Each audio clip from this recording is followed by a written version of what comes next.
Pyramids, mysterious mechanisms, and weapons that defy the laws of nature. These aren't plot devices from the latest sci-fi blockbuster. They're real artifacts left behind by ancient civilizations, and they're about to blow your mind. Welcome to the In-Between. I'm Carol Ann, and today we're diving into the murky waters of history to explore 5 ancient technologies that continue to baffle experts and fire up the imaginations of conspiracy theorists everywhere.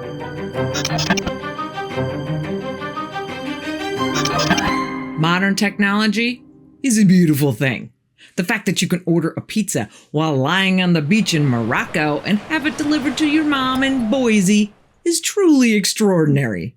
Unfortunately, along with our advanced engineering comes an inflated head full of hubris that we are the most advanced civilization to have ever existed. Are we sure about that? Because we are going to explore 5 inventions that, given the resources available when they were created, might even make Elon Musk blush. Okay, maybe not Elon. And prove, at the very least, that we are not the end-all be-all of intellectual capital. Let's start our technology tour with something that I think everyone can agree is pretty OG as far as architecture is concerned. But you may not be aware of some of its more technical details. Pyramids of Giza. Imagine you're an alien archaeologist hovering above Earth in your spaceship. You're scanning the Earth's surface for signs of advanced civilization, and suddenly, your instruments go haywire. They've detected a massive structure of incredible precision built with technology that shouldn't exist for thousands of years. Well, guess what? That's pretty much what happened in 1968, minus the alien part. When NASA's Apollo mission took the first satellite images of Earth, they discovered something that left them scratching their heads. The Great Pyramid of Giza was reflecting radar signals in a way that no other structure on Earth did. It was behaving less like an ancient monument and more like a modern power plant. But let's back up a bit. The Great Pyramid of Giza is the oldest and the largest of the 3 Giza pyramids. But there's a lot more to this stone giant than just being the Papa Bear of the Giza pyramids. For starters, this bad boy is big. Really big. Like almost 500 feet tall. That's a 45-story building made of solid stone. But it's not just big, it's precise.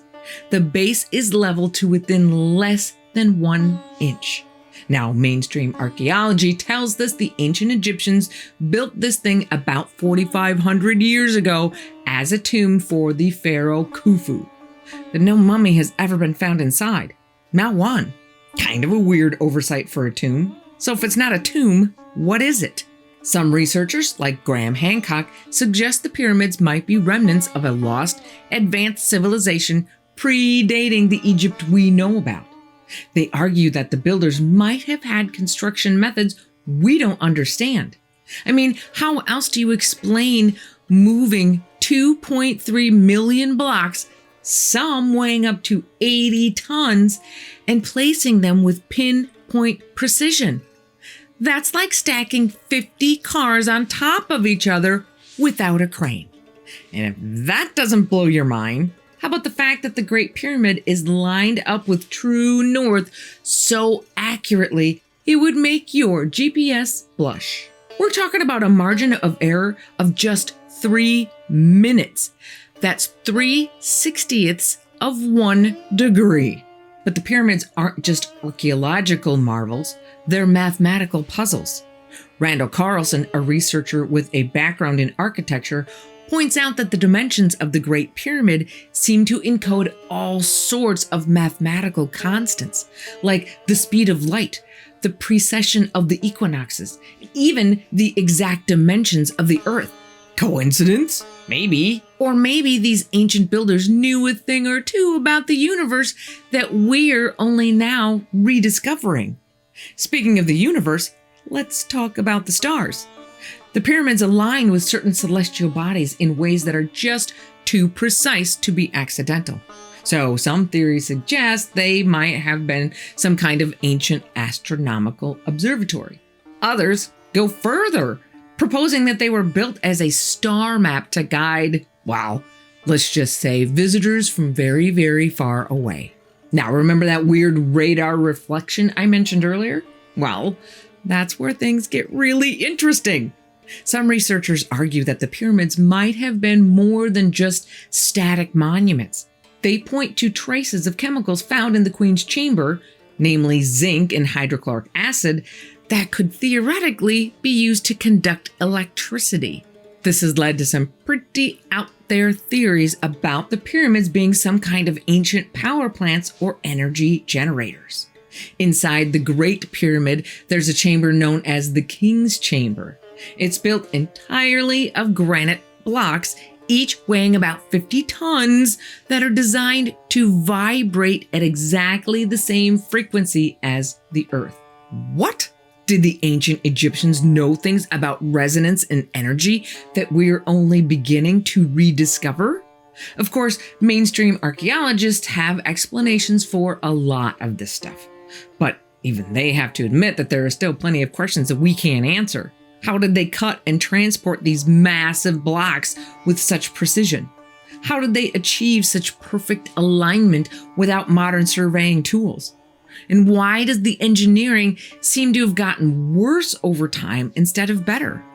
The truth is, the more we learn about the pyramids, the more questions we seem to have. Were they tombs? Observatories? Power plants? Alien landing pads? The work of a lost advanced civilization? We probably will never know for sure. But one thing's for certain, these massive monuments are a testament to the ingenuity, skill, and perhaps the advanced knowledge of our ancient ancestors. They stand as a challenge to our understanding of history and of what ancient humans were capable. And who knows? Maybe one day we'll crack the code and finally figure out how they did it. But until then, these stone giants will continue to stand as a pretty large reminder of ancient human achievement. It's 1901, and a group of sponge divers are exploring a shipwreck off the coast of a tiny Greek island called Antikythera. Among the usual haul of statues and pottery, they find something different. A corroded lump of metal that doesn't really look like much, but they haul it to the surface anyway. Little do they know, they've just stumbled upon what some call the world's first computer. Meet the Antikythera mechanism. This unassuming hunk of metal turned out to be an intricate mechanical device dated to around 100 to 150 BC, over 2,000 years old. To put that in perspective, this thing was built about the time Julius Caesar was in diapers. So what does this ancient gizmo do? Well, it's essentially a highly sophisticated celestial calculator. It could predict the positions of the sun, moon, and planets, forecast solar and lunar eclipses, and even keep track of the ancient Olympic Games. This device contains at least 30 bronze gears in a complex arrangement that mimics the movements of celestial bodies. The largest gear is about 5 inches in diameter and has 223 teeth. Remember, this is 2,000 years before the invention of precision tools or even the mechanical clock. The level of astronomical and mathematical knowledge required to create this device is mind-boggling.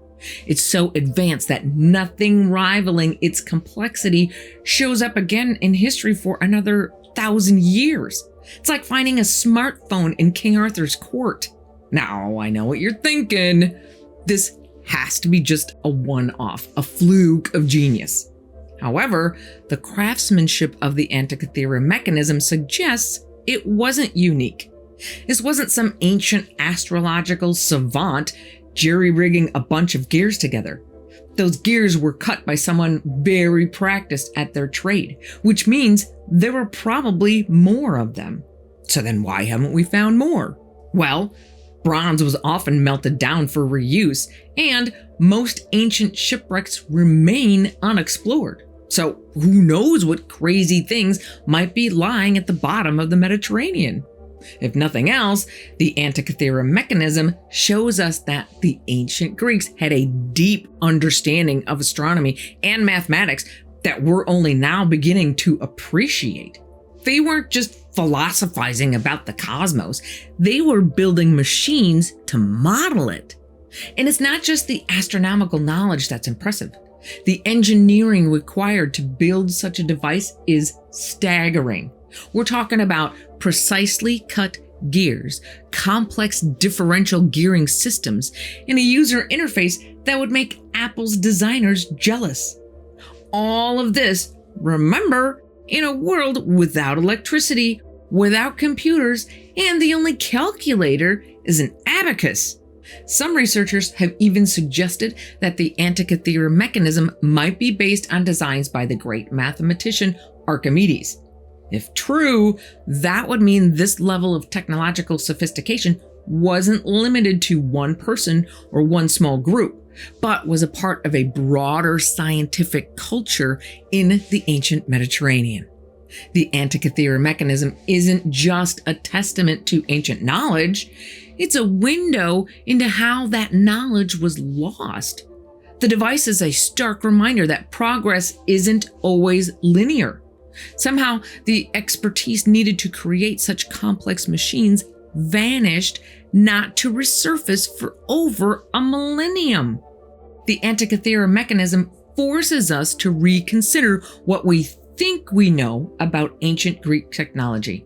It's a reminder that our ancestors were capable of incredible feats of engineering and mathematics. So the next time someone tells you that ancient people were primitive or unsophisticated, just remember the Antikythera mechanism. It's proof that our ancestors were creating wonders that we still can't fully explain thousands of years later. From ancient Greece, let's take a leap into the realm of the divine and downright explosive. Our next mysterious technology comes straight out of the Bible, and it's a real shocker. Ladies and gentlemen, I give you the Ark of the Covenant. According to the book of Exodus, the Ark was a gold-covered wooden chest containing the stone tablets of the Ten Commandments. But this was no ordinary holy relic. This thing packed a punch that would make Thor's hammer look like a rubber mallet. The Bible describes the Ark as having some serious street cred. It could level mountains, part rivers, and even lay waste to entire armies. And it had a nasty habit of striking people dead if they touched it without permission. But let's back up a bit and look at what we actually know about the Ark. According to biblical accounts, it was constructed during the Israelites' exodus from Egypt around 1440 BC. It was about 4 feet long, 2.5 feet wide, and 2.5 feet high, made up of acacia wood and covered inside and out with pure gold. On the top of the ark were 2 golden cherubim, or angels, with their wings spread over the cover. This cover, known as the mercy seat, was said to be the earthly dwelling place of God. Only the Levites, one of the 12 tribes of Israel, were allowed to carry the ark. They were instructed never to touch the ark itself, only the poles used to carry it. The ark led the Israelites through the desert, parted the Jordan River, and brought down the walls of Jericho. It was eventually housed in Solomon's temple, and then things get murky. The last definitive mention of the Ark in the Bible is just before the Babylonian conquest of Jerusalem in 586 BC. After that, poof, it vanishes from historical records. What happened to this incredibly powerful artifact? Where did it go? The theories are as numerous as they are wild. Some researchers have proposed that the Ark might have been a real device, possibly a sophisticated electrical apparatus. The gold-covered wood construction is reminiscent of a Leyden jar, an early type of capacitor. The cherubim on top, They could have been electrodes. And those detailed handling instructions? Well, you'd only want to hold onto wood around a high voltage device, right? Other theories get even wilder. Some suggest the Ark might have been a kind of ancient radio capable of communicating with higher powers. Others propose it could have been a holographic projector, which would explain various accounts of divine appearances around it. Some researchers, including the always thought-provoking Graham Hancock, suggest the Ark might have been more than just a divine weapon. Could have been a piece of advanced technology, a remnant of a lost civilization far more sophisticated than we've been led to believe. Hancock, known for his work on ancient mysteries, draws some pretty interesting parallels between the Ark and artifacts from other ancient cultures. He points out that the Egyptians had their own power objects, described in text as devices capable of harnessing cosmic energies. One such object, known as the Jed Pillar, was said to be used in rituals involving levitation and energy manipulation. Sound a little like the Ark? Hancock goes further, suggesting that advanced technologies might have played a role in the construction of ancient monuments like the pyramids.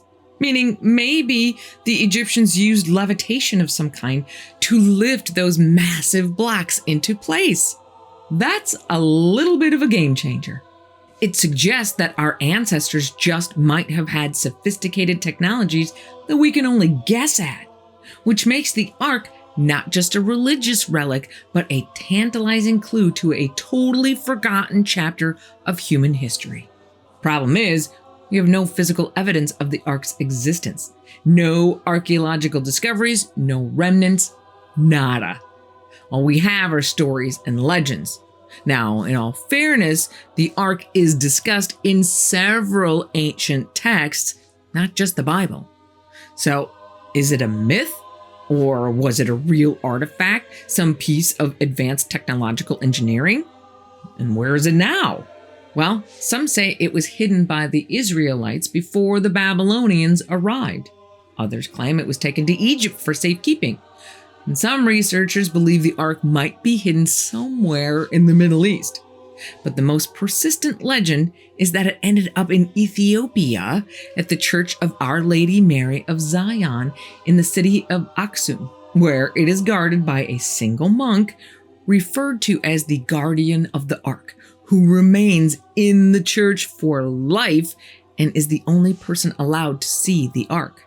But then again, maybe it's stashed away in some secret government warehouse a la Indiana Jones. The truth is, we don't know if the Ark ever even existed in the first place, let alone where it might be now. But the legend of this powerful, mysterious object continues to captivate people's imaginations. Was the Ark of the Covenant a weapon of mass destruction? A device from an advanced lost civilization?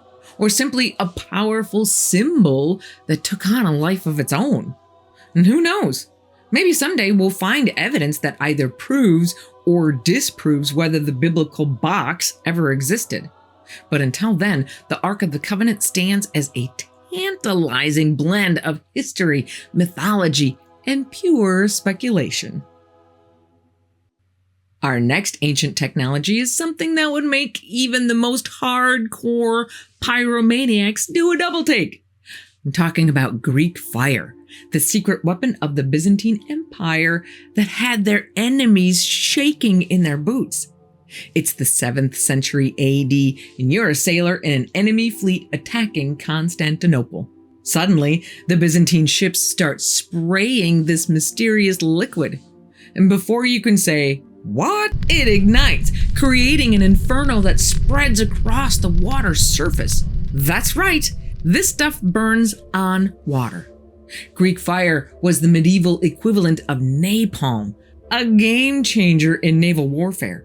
It stuck to ships, structures, and people, burning despite attempts to extinguish it. Water? Useless. Sand? Nope. Some accounts even suggest that water made it worse. The Byzantines guarded the secret recipe of Greek fire with their lives. It was considered a state secret of the highest order, with the formula known only to the imperial family and a select few others. And they did a good job of keeping that secret because to this day, we still don't know exactly how it was made.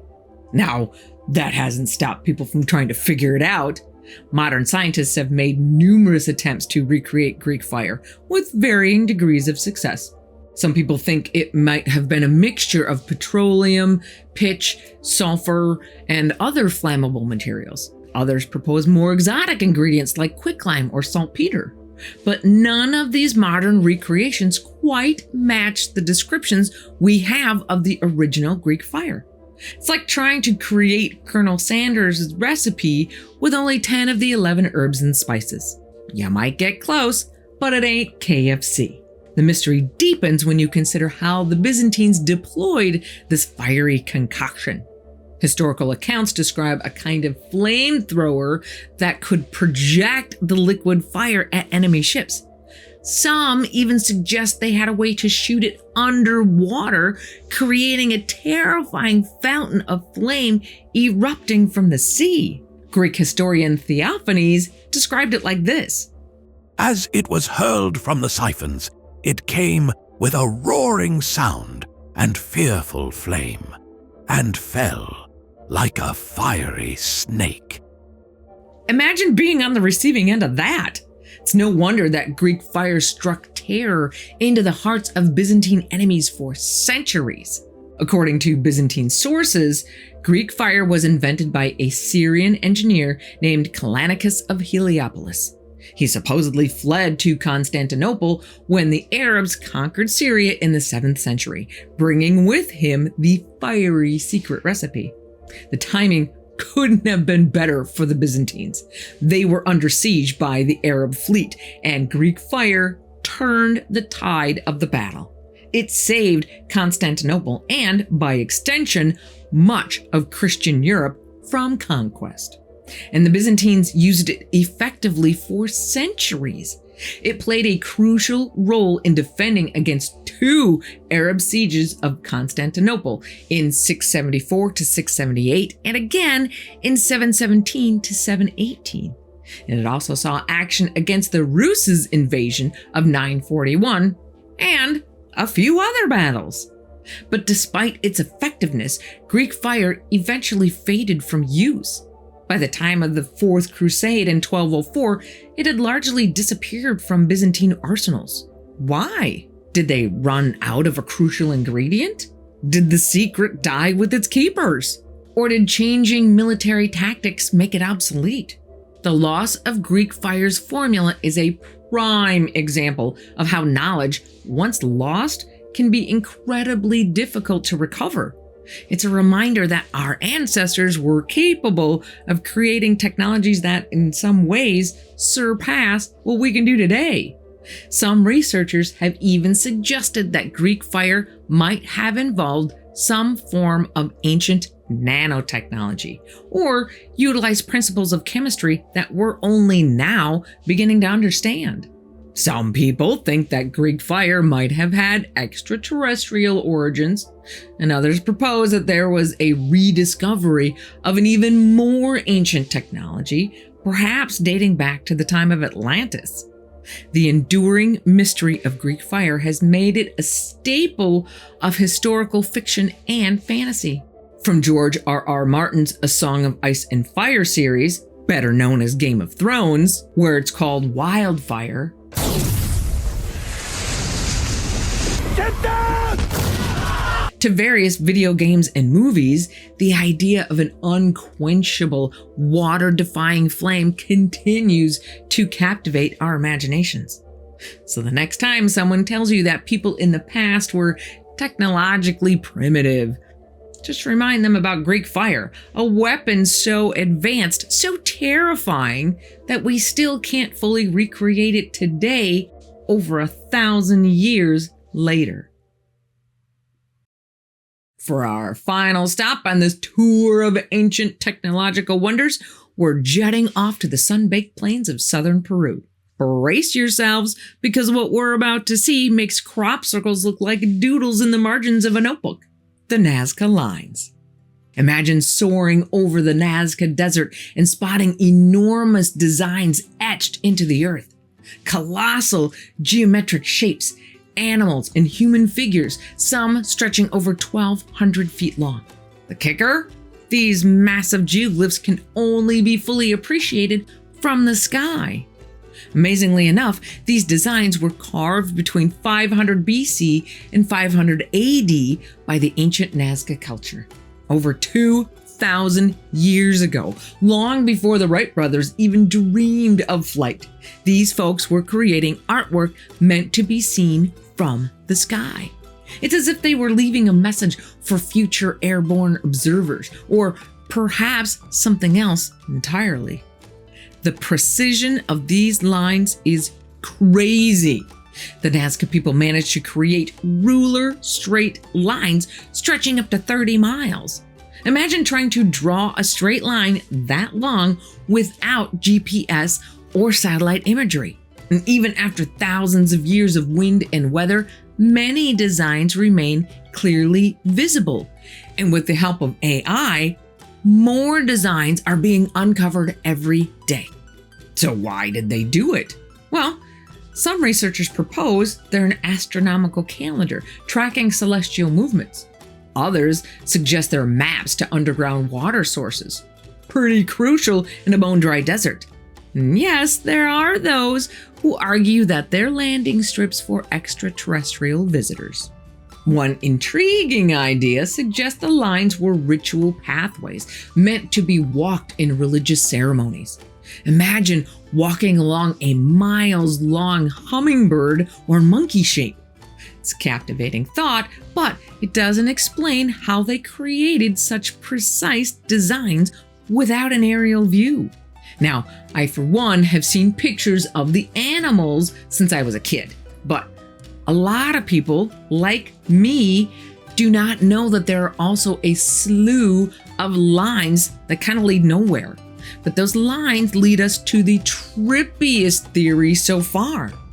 The Nazca Lines aren't just random designs. They're a part of the largest diagram ever drawn, a great circle map of the entire Earth. According to this theory, each line on the Nazca Plateau represents a great circle around our planet. The geoglyphs aren't just pretty pictures, they're markers allowing us to deduce the locations on Earth where these great circles radiate from. It's like an ancient desert carved GPS system. And there are a lot of these circles, some of them intersecting with some of the most important archaeological sites, like the pyramids at Giza, Machu Picchu, Easter Island, and the vast temple complexes of Angkor Wat in Cambodia and Teotihuacan in Mexico, just for starters. If this global map theory holds water, it suggests the Nazca people possessed knowledge of global geography that should have been impossible for their time. We're talking about an understanding that encompasses not just the Earth's shape, but the precise locations of landmarks on the other side of the planet. Of course, the mainstream archaeologists have their own, more grounded explanations for the Nazca Lines. But even the most skeptical scientists have to admit the scale and precision of these designs are nothing short of extraordinary. As we wrap up our whirlwind tour of ancient technologies, the Nazca Lines serve as a fitting finale. They remind us that some of history's greatest mysteries are etched not in dusty tomes or hidden in secret vaults, but carved into the very earth beneath our feet. Pyramids, mysterious mechanisms, and lines that circle the globe? Crazy reminders that our primitive ancestors were capable of feats that we're still struggling to understand, using technologies that challenge everything we thought we knew about the ancient world. If you want to continue your journey into the mysteries of the ancient world, click right here for another deep dive into the mysteries of history.